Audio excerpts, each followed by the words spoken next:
Hello viewers, আসসালামু আলাইকুম।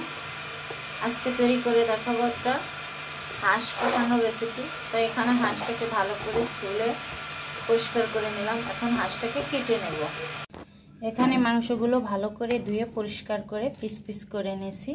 এখন এর ভিতরে দিয়ে দেব কাটা মশলা, সব প্রকারের মশলা, কিন্তু লবণ, হলুদ, জিরে। এখানে 1-1.5 কেজি পরিমাণে মাংসে কাটা মশলা আমি এখানে সব দিয়ে দিচ্ছি। দারচিনি, এলাচ, লবঙ্গ, তেজপাতা, লবণ, হলুদ, গরম মশলা, চই, ঝাল সব দিয়ে দিলাম এর ভিতরে একবারই। এখানে নিয়ে নিচ্ছি একটু আদা, জিরে, গরম মশলা, শুকনো মরিচ, একটু হালকা একটু বেটে পেস্ট করে দেব। এর ভিতরে দিয়ে দেব সরিষার তেল, 1 কাপের মতো সরিষার তেল দিয়ে দিলাম।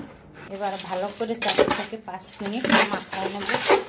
কাটা মশলাটা দিয়ে ভালো করে মাখায় নিয়েছি। এখন সেই মশলাটুকু পেস্ট করে এখানে নিয়ে নিলাম। এটা দিয়ে ভালো করে আরও 2 মিনিটের মতো মাখায় নেব। এখানে 250 গ্রাম পরিমাণ পানি দিয়ে দিলাম একবারে। এই পানিটা দিয়ে মশলা, কাটা মশলা, বাটা মশলা এটাকে রান্না করে নেব 40 থেকে 50 মিনিট পর্যন্ত। এই রান্নাটা করলে মাংসটা একদম সিজে যাবে। এর মধ্যে কোনো আলু টালু কিছুই দিব না। কষানো মাংস সুন্দর করে কষা কষা করে নামিয়ে নেব।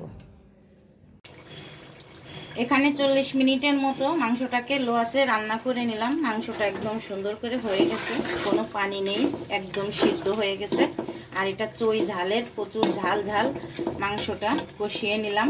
এভাবে হাতে মাখায়ে কষানো মাংস খেতে কিন্তু রুটি বা ভাত দিয়ে অনেক মজা।